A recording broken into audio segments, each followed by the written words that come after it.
Hello दोस्तों, नमस्कार। आप सभी का आरवी मानुषी पर स्वागत है। जैसा कि मैंने आपको पहले भी इससे पहले वाले वीडियो में बताया था, राजस्थान का इतिहास ऐसा सिलेबस है जिसमें आपके सेकंड ग्रेड और फर्स्ट ग्रेड दोनों में बिल्कुल समानता है। और दोनों ही पेपरों में अगर बात करें तो आपके जैसे फर्स्ट ग्रेड में 75 क्वेश्चन आते हैं और आपके सेकंड ग्रेड में 100 क्वेश्चन आते हैं। लेकिन अगर आप वेटेज की बात करें तो राजस्थान के इतिहास से अगर सेकंड ग्रेड की बात करें तो यहाँ से भी इसके 12 क्वेश्चन आते हैं और फर्स्ट ग्रेड में 12 क्वेश्चन आते हैं।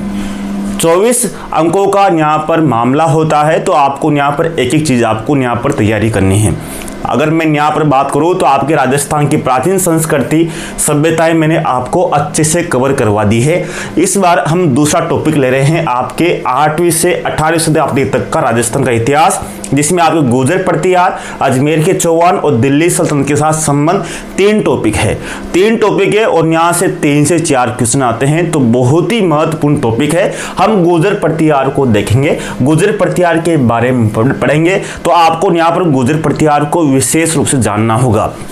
गुर्जर प्रतिहार से हर बार एक क्वेश्चन आते हैं। देखते हैं आपके सेकंड ग्रेड शिक्षा विभाग में, संस्कृत विभाग में अब तक आपके कौन कौन से इससे क्वेश्चन पूछे गए और सामान्य शिक्षा विभाग से कौन से क्वेश्चन पूछे गए, ताकि आपको अच्छे से मालूम हो जाए कि हमें पढ़ना किस तरह से और क्या क्या क्वेश्चन पूछ सकते हैं।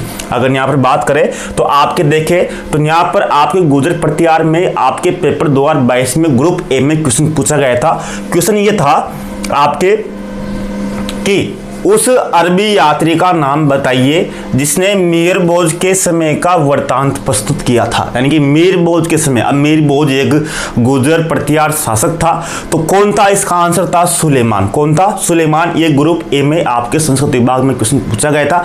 अब आपका क्वेश्चन बताने का उद्देश्य मेरा ये नहीं है कि आप इसको ही क्वेश्चन को देखो, लेकिन आपको समझ भी विकसित होनी आवश्यक है। अब यहाँ पर क्वेश्चन आया मीर बोझ का, तो मीर बोझ आते ही अगर आपने देखो, मैं आपको फटाफट क्विक रिवीजन कर रहा हूं। क्विक रिवीजन का मतलब मुझे लगता है कि आपने गुर्जर प्रतिहार को अच्छे से पढ़ लिया। अब मैंने मीर बोझ आपको बताया तो आपको मीर बोझ की आसपास की जानकारी अब आपको याद होगी। अगर मैं बात करूं तो मीर बोझ कौन था, अगर मैं आपको बताऊं तो मीर बोझ के बारे में अब मैं अलग अलग क्वेश्चन बताऊंगा, पहले आपको बता देता हूं। अगर मीर बोझ के बारे में बात करें तो ये प्रथम गुर्जर प्रतिहार था। प्रथम गुर्जर प्रतिहार शासक था जिसने यानी कि जिसने हत्या की थी, यानी कि हत्या यानी कि ये पितृहंत था, यानी कि इसने अपने पिता की हत्या की थी। अब पिता की हत्या की थी तो प्रथम गुर्जर प्रतिहार शासक था। जो पितृहंत था कौन था? तो मीर बोझ था। और इसके शासनकाल को यानी कि इसके शासनकाल को ही क्या कहते हैं? सौनकाल कहते हैं। गुर्जर प्रतिहारों में अगर किसी शासक की बात करें तो इसके काल को ही सौनकाल कहते हैं। क्या कहते हैं? सौनकाल। अब सौनकाल में स आ रहा है तो स से क्या समझ रहा है? सुलेमान। सुलेमान में भी क्या आता है? आपके स आता है। तो सौनकाल भी किसका था? मीर बोझ का था। और किसके समय सुलेमान आया? तो सुलेमान में मीर बोझ के समय आया। साथ में ही सुलेमान ने किसको? मीर बोझ को। जैसे अब यहाँ आया तो अगली बार आपकी क्वेश्चन क्या आ सकता है? क्वेश्चन ये आ सकता है कि किसने, सुलेमान ने किसे इस्लाम का शत्रु कहा? इस्लाम का शत्रु किसको कहा? तो इस्लाम का शत्रु किसको कहा? तो मीर बोझ को कहा। किसने कहा? सुलेमान ने कहा। जब सुलेमान मीर बोझ के समय आया तो सुलेमान किसको कहेगा इस्लाम का शत्रु?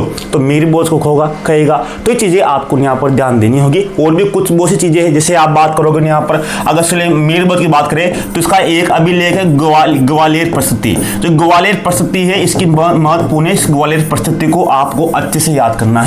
मीर बोझ की यानी कि बोझ प्रथम भी बोल सकते हैं, मीर बोझ बोल सकते हैं। तो ग्वालियर प्रस्तुति में ही इसमें बहुत सी जानकारी मिलती है। अगर गुर्जर प्रतिहार की बात करें तो आपको गुर्जर प्रतिहारों में पहले यह मालूम होना चाहिए गुर्जर प्रतिहार कौन थे। अगर मैं बात करूं तो गुर्जर प्रतिहारों का जो शासन हुआ वो, अगर आप नाम सुना होगा आपने, हर्षवर्धन के समय एक राजधानी थी कन्नौज। आपने एक नाम सुना होगा कन्नौज का। अगर मैं यहाँ बता देता हूँ आपको एक बार, जैसे हर्षवर्धन का नाम सुना होगा आपने, हर्षवर्धन की बात करता हूँ। देखो मुझे आपको अच्छे समझाना है, आपका सिलेबस सब कुछ है तो एक बार पढ़ो, अच्छे से पढ़ो, एक भी क्वेश्चन बाहर नहीं जाना चाहिए। यानी कि उद्देश्य यही है कि एक बार तैयारी करनी है, बार बार तैयारी नहीं करनी, 3-4 साल नहीं लगाने। जो पढ़ना है एक बार पढ़ना है, ढंग से पढ़ना है और अच्छे से समझ के पढ़ना है, ताकि एक बार में झंडे गाड़ने हैं और मेरिट लानी है। यही उद्देश्य हमारा है, ठीक है। अगर बात करें तो आपके हर्षवर्धन की बात करें तो हर्षवर्धन को आपने सुना होगा क्योंकि आपके सिलेबस में है नहीं, लेकिन फिर भी आपको कभी न कभी मालूम होगा। तो इसकी राजधानी कन्नौज थी। अब कन्नौज थी तो इसकी मृत्यु हो जाती है। मृत्यु होने के बाद में, हर्षवर्धन की मृत्यु के बाद में कन्नौज महत्वपूर्ण था, कन्नौज बहुत ही महत्वपूर्ण था। और बाद में वे गुर्जर प्रतिहार थे। तो गुर्जर प्रतिहारों का जो उदय हुआ वो हर्षवर्धन के बाद में ही हुआ, हर्षवर्धन के बाद में हुआ। तो ये 6वीं शताब्दी से, यानी कि 6वीं शताब्दी में इनका उदय हुआ। अब उदय होने के बाद में अगर मैं भारत की बात करूं तो आपको यहाँ पर समझना होगा ये भारत है। अब भारत है तो यहाँ पर अगर आप यहाँ समझोगे तो मैंने बनाया भारत। गुर्जर प्रतिहार यहाँ पर है, कहाँ पर, यहाँ पर एक गुर्जर प्रतिहार तो यहाँ पर है। यहाँ पर पश्चिम बंगाल है, यहाँ पर पाल है, पाल शासक है। और दक्षिण में यहाँ पर राष्ट्रकूट है।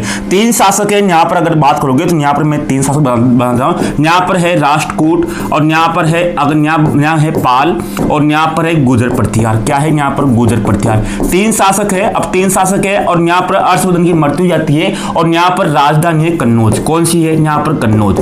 अब इस कन्नौज पर अधिकार करने के लिए, क्योंकि बहुत वैभवशाली है, तो इस पर अधिकार करने के लिए इन तीनों के बीच में युद्ध होता है। तीनों वंशों के बीच में युद्ध होता है कन्नौज पर अधिकार करने के लिए, क्योंकि हर्षवर्धन मर जाता है। मरने के बाद में कन्नौज पर अधिकार के लिए इन तीनों में, पाल, राष्ट्रकूट और गुर्जर प्रतिहारों में त्रिपक्षीय संघर्ष होता है। त्रिपक्षीय संघर्ष क्या होता है? त्रिपक्षीय संघर्ष होता है। अब त्रिपक्षीय संघर्ष होता है तो एक बात रखना, कन्नौज पर जो त्रिपक्षीय संघर्ष है उसकी शुरुआत किसने की? तो आप ध्यान रखना, शुरुआत किसने की? तो शुरुआत किसने की? तो गुर्जर प्रतिहारों ने की। किसने की? गुर्जर प्रतिहारों ने इसकी शुरुआत की। और लास्ट में जीता भी कौन? तो विजय भी कौन हुआ? तो विजय भी कौन हुआ इसमें? लास्ट में गुर्जर प्रतिहार ही हुए। कौन हुए? गुर्जर प्रतिहार ही हुए। ये बात आपको यहाँ पर ध्यान देनी है। शुरुआत भी गुर्जर प्रतिहारों ने की, विजय भी लास्ट में, अंत में कौन हुए? गुर्जर प्रतिहार हुए। किस पर? कन्नौज पे। ये बात आपको समझ में आ गई। लेकिन बाद में गुर्जर प्रतिहारों को बाद में लास्ट में विजय होने के बाद में इनको कन्नौज से बाहर किसने निकाला? अब यहाँ पर ध्यान देना, अगर मैं यहाँ पर बात करूं तो अब देखो यहाँ पर आ रहा है आपके गुर्जर प्रतिहार। गुर्जर प्रतिहार आ रहा है तो गुर्जर प्रतिहारों में अगर बात करो तो गुर्जर प्रतिहारों को लास्ट में जीतने के बाद में इनको बाहर किसने निकाला? तो गुर्जर में ग है, ग से बन रहा है गढ़वाल। गढ़वाल में भी आप क्या देखोगे? यहाँ पर ग है, तो गढ़वाल में भी क्या है? ग है। तो लास्ट में इनको गढ़वालों ने गुर्जर प्रतिहारों को कन्नौज से बाहर निकाला था। अगर मैं बात करूं तो त्रिपक्षीय संघर्ष की शुरुआत की थी, वो शुरुआत किसने की थी? ऐसा सकता है कि गुर्जर प्रतिहारों में ऐसा कौन सा शासक था जिसने त्रिपक्षीय संघर्ष की शुरुआत की थी? कहां पर? कन्नौज की। तो उसमें कौन था? वत्सराज। कौन था? वत्सराज था। तो वत्सराज ने इसकी शुरुआत की थी। वत्सराज ने अपना जो सामंत थे, वत्सराज ने अपना सामंत दुर्लभ राज था, दुर्लभ राज चौहान था। इसने अपने सामंत, यानी कि अपना जो सामंत था दुर्लभ राज चौहान को, जो सांबर का चौहान था, वत्सराज ने त्रिपक्षीय संघर्ष में भाग लेने के लिए वत्सराज ने दुर्लभ राज चौहान को वहां पर भेजा। और दुर्लभ राज चौहान की वहां पर मृत्यु जाती है। उनकी मृत्यु होने के बाद में ये बात हमको पता लगता है कि गुर्जर प्रतिहारों के सामंत कौन थे? तो सामंत कौन थे? चौहान। यानी कि बहुत सी बार आता है कि चौहान किसके सामंत थे? तो चौहान किसके थे? गुर्जर प्रतिहारों के सामंत थे। ये हमें किससे मालूम चलता है? क्योंकि वत्सराज ने दुर्लभ राज चौहान को भेजा था। कहां पर? त्रिपक्षीय संघर्ष में, जहां पर दुर्लभ राज चौहान की मृत्यु हो जाती है। ये बात आप यहाँ समझ सकते हैं किस तरह से आप ये बात आपको यहाँ पर आ गई। अब मैंने आपको कहा मीरभोज में मैंने आपको यहाँ बताया था कि इसकी एक परिस्थिति है, कौन सी वाली है? इसकी एक है ग्वालियर परिस्थिति मीरभोज की। अब मीरभोज यहाँ देखो आपको विस्तार से एक क्वेश्चन यहाँ से आएगा, कहीं से नहीं जाएगा, आसपास से मैं बता रहा हूँ, यहाँ से ही आपको क्वेश्चन आएगा और छिपका भी यहाँ से। अब मैंने कहा ग्वालियर, अब आपको बता दो कि जिनका जो शासन काल रहा वो कहाँ से आए? 6वीं शताब्दी से लेकर ये रहे 12वीं शताब्दी तक। कहाँ तक? 12वीं शताब्दी तक ये रहे। 12वीं शताब्दी तक ये रहे। अब 12वीं शताब्दी तक ये रहे तो 6वीं से लेकर 12वीं शताब्दी तक ये रहे। तो अब बात करें, यहाँ पर भारत में बहुत से अरब आक्रमण हुए, लेकिन एक भी अरब आक्रमण को इन्होंने प्रवेश करने नहीं दिया। यानी कि उस समय 6वीं से लेकर 12वीं शताब्दी तक, यानी कि पृथ्वीराज चौहान तक, यानी कि जब मोहम्मद गोरी ने आक्रमण किया था, आपको पता होगा पृथ्वीराज जो तृतीय था, पृथ्वीराज तृतीय यानी कि चौहान था, उस समय ही भारत में मुसलमान प्रवेश कर पाए। उससे पहले भारत में मुसलमानों का प्रवेश नहीं हुआ था। उस समय 6वीं से 12वीं शताब्दी तक गुर्जर प्रतिहारों ने अरबों जो अरब थे, यानी कि जो अरब थे, अरब आक्रमणकारियों की रक्षा की। इन्होंने किसने? यानी गुर्जर प्रतिहारों ने सबसे महत्वपूर्ण भूमिका निभाई कि 6वीं से 12वीं शताब्दी तक गुर्जर प्रतिहारों ने भारत में एक भी अरबों को प्रवेश नहीं करने दिया। और अरबों को कहते हैं, क्या कहते हैं? इनको मल्लेच्छ बोलते हैं। क्या बोलते हैं? इनको मल्लेच्छ बोलते हैं, यानी कि इनको मल्लेच्छ कहा गया अरबों को। अब ग्वालियर परिस्थिति में अगर बात करें तो यहाँ पर आपको ग्वालियर परिस्थिति है, तो ग्वालियर परिस्थिति में नागभट्ट प्रथम को मल्लेच्छों का नाशक भी कहा गया। नाशक मैं आपको बाद में सब कुछ बता दूंगा। ये बात आपको यहाँ समझ में आ गई होगी जो मैंने आपको यहाँ पे क्लियर करवाई है। ठीक है, तो ये बात हुई। यहाँ पर बात हुई सुलेमान की। सुलेमान कौन था? अरब यात्री था। किसने क्या कहा, इसने क्या लिखा, मीर बोझ कौन था, प्रथम पितरंता था सकता। ये चीजें आपको आसपास से अगली बार आपको क्वेश्चन आ सकता है। क्वेश्चन यहाँ चपा तो वहां की मैंने आपको बता दिया। ठीक है, ये चीजें आपको यहाँ पर इस तरह से आपको याद करनी है। आपको एक भी क्वेश्चन नहीं छूटना चाहिए। मेन तो दूसरा क्वेश्चन पूछा गया 2018 में, ये 2022 का जो ग्रुप बी पेपर है। तो ग्रुप के बी के पेपर में ये तो ए में था, अब बी में पूछा गया आपके यहाँ देखें तो बी में पूछा गया आपके यहाँ पर क्वेश्चन था कि प्रतिहारों की 26 शाखाओं में से सबसे प्राचीन शाखा कौन सी है। यहाँ पर है ग्वालियर है, मंडोर है, उज्जैन है, कन्नौज है। तो अगर आप बात करें तो सबसे प्राचीन शाखाओं में से यहाँ पर आती है मंडोर। कौन सी? मंडोर शाखा। अब 26 शाखाओं का उल्लेख किसने किया? अब आपके यहाँ 26 शाखाएं हैं, तो अब आपको ये पता होना चाहिए कि 26 शाखाओं को किसने उल्लेख किया। यानी कि प्रतिहारों की 26 शाखाओं का उल्लेख किया मोहम्मद नैंसी ने। मोहम्मद नैंसी ने इसकी 26 शाखाओं को उल्लेख किया। और राजस्थान में दो महत्वपूर्ण शाखाएं थी गुर्जर प्रतिहारों के राजस्थान में। एक थी मंडोर और एक थी बीनमाल। दो शाखाएं थी बीनमाल। ठीक है, ये दो शाखाएं थी मंडोर और बीनमाल। और मोहम्मद नैंसी ने 26 शाखाओं को बताया। सबसे प्राचीन कौन सी थी? मंडोर थी। और मंडोर में सबसे राजस्थान में दो महत्वपूर्ण शाखाएं थी, और भी थी लेकिन महत्वपूर्ण तो ये दो ही थी राजस्थान में, बाकी अलग अलग थी।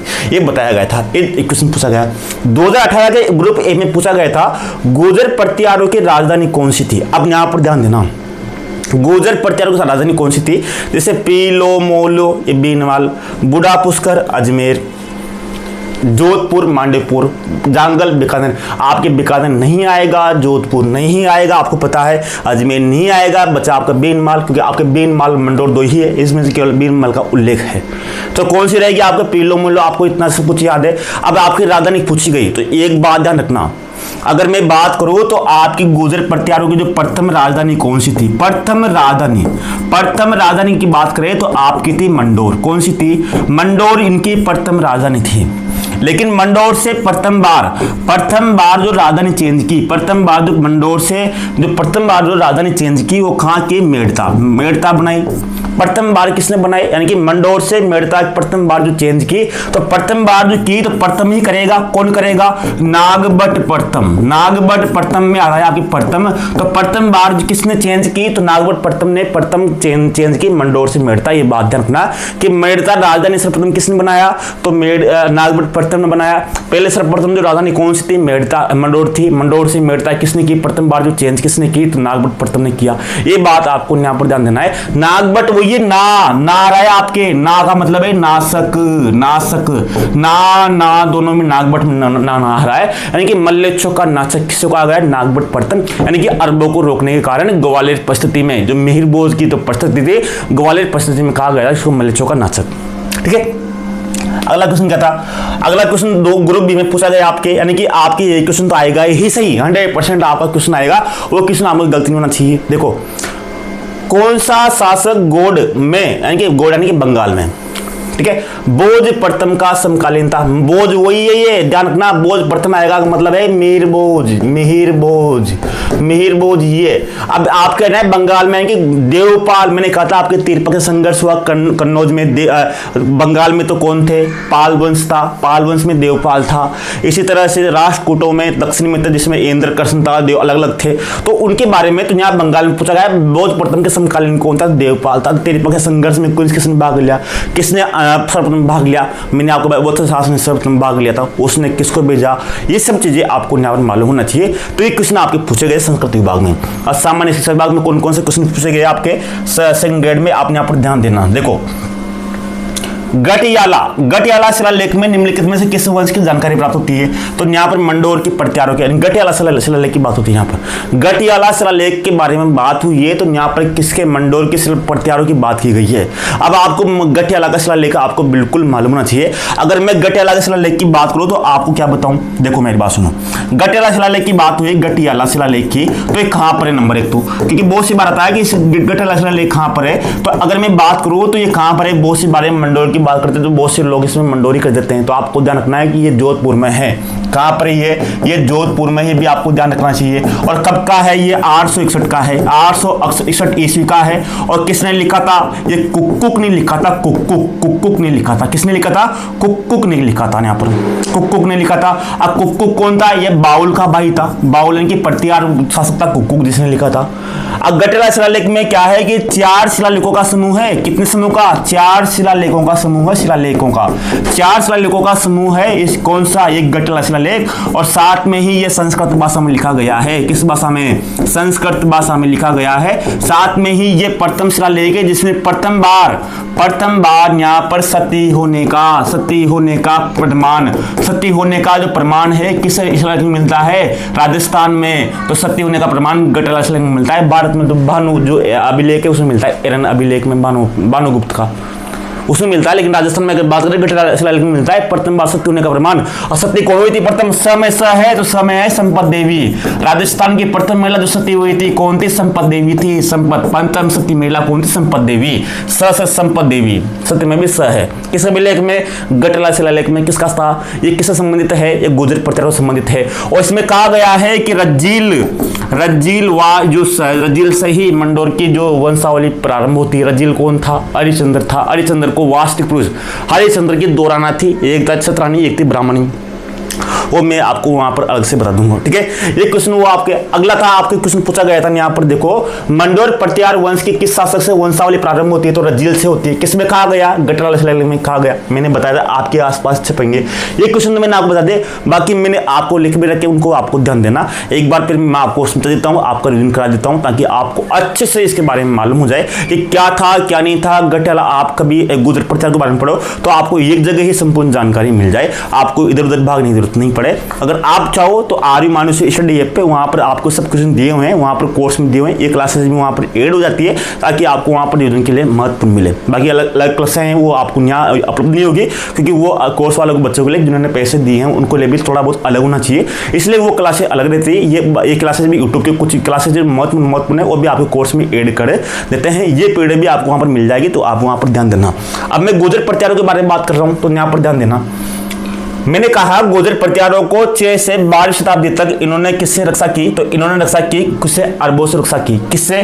6 से 12वीं शताब्दी तक इन्होंने अरबों से रक्षा की, यानी कि अरबों से रक्षा की। किसकी? तो किसने कहा? आरसी मजूमदार का कथन था। यानी किसने कहा कि गुर्जर प्रतिहारों ने अरबों से भारत की रक्षा की? तो किसने का कथन था? ये आरसी मजूमदार का कथन था। किसका कथन था?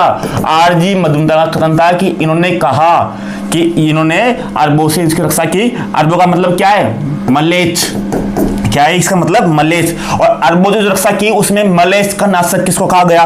जो मलेच्छों का नाशक किसको कहा गया? न है तो न में नागभट्ट प्रथम को कहा गया। और मलेच्छों का नाशक किस में कहा गया? ग्वालियर परिस्थिति में कहा गया। अब ग्वालियर परिस्थिति किसकी है? तो ग्वालियर परिस्थिति आपको पता होगा ये बोध प्रथम की है। किसकी है? बोध प्रथम। अब बोध प्रथम का मतलब क्या है? बोध का प्रथम का मतलब क्या जानते हो? मीर भोज। वो ये मीर भोज जिन्होंने सब प्रथम पितृहंता शासक था, मीर भोज। आपको यहाँ पर बार बार ध्यान देना होगा। और मीर भोज, ठीक है। इसके बाद में बात करता हूं मैं आपको यहाँ पर देखो, अब कन्नौज में जो त्रिपक्षीय संघर्ष की शुरुआत हुई, कन्नौज में जो त्रिपक्षीय संघर्ष की शुरुआत हुई वो शुरुआत किसने की? वत्सराज ने की। यानी कि जो मीर जो वत्सराज ने यहाँ पर शुरुआत की और कन्नौज पर जो गुर्जर प्रतिहारों ने शुरुआत की, अंत भी इनकी विजय हुई। लेकिन जो सर्वप्रथम जो भाग लिया गुर्जर प्रतिहारों में वत्सराज ने। और वत्सराज में त है बीच में, तो रत्नास्त्र में भी त है बीच। देखो आप देखो, रत्नास्त्र में बीच में त है, वत्सराज में बीच त है बीच में, तो इसलिए वत्सराज को रत्न अस्तिनी कहते हैं। क्या कहते हैं इसको? इसकी उपाधि थी रत्न अस्तिनी। किस शासक ने, किस गुर्जर प्रतिहार शासक ने रत्न अस्तिनी की उपाधि धारण की? तो वत्सराज ने की। और इसका दुर्लभ चौहान, इसका साम्राज्य मृत्यु हो गई थी, वहां पर इसको भेजा था, जिससे पता लगता है कि चौहान इनके क्या थे? सामंत थे।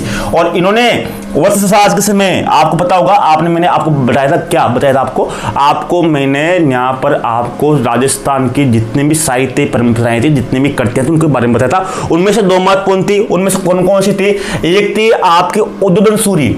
की थी कोयलमाला और एक थी जिनसेन की हरिवंश पुराण जो साहित्य करते थे। ये उदयन सूर्य और जिनसेन इसके समकालीन थे, वत्सराज के समकालीन थे। कौन कौन? उदयन सूर्य और जिनसेन। उदयन सूर्य की है कोयलमाला कुल का उद्धार किया, मैंने आपको बताया था ट्रिक, और जिनसेन सूर्य की हरिवंश पुराण। ये दोनों किसने लिखी? ये दोनों के लेखक ये, और दोनों किसके समकालीन थे? ये दोनों वत्सराज के समकालीन थे। ये भी आपको यहाँ पर ध्यान देना होगा। तो वत्सराज के समकालीन थे। और आपको पता होगा अंतिम विजय किसकी हुई? गुर्जर प्रतिहारों की हुई। किसने? लास्ट में गढ़ वालों ने इनको हरवाया था। अगला आप यहाँ देखना, अब वत्सराज के बाद में इसका जो उत्तराधिकारी हुआ नागभट्ट सेकंड। अब नागभट्ट सेकंड हुआ तो नागभट्ट सेकंड में स है, तो स से नागभट्ट सेकंड को क्या लिखेंगे? सेकंड शक्तिशाली।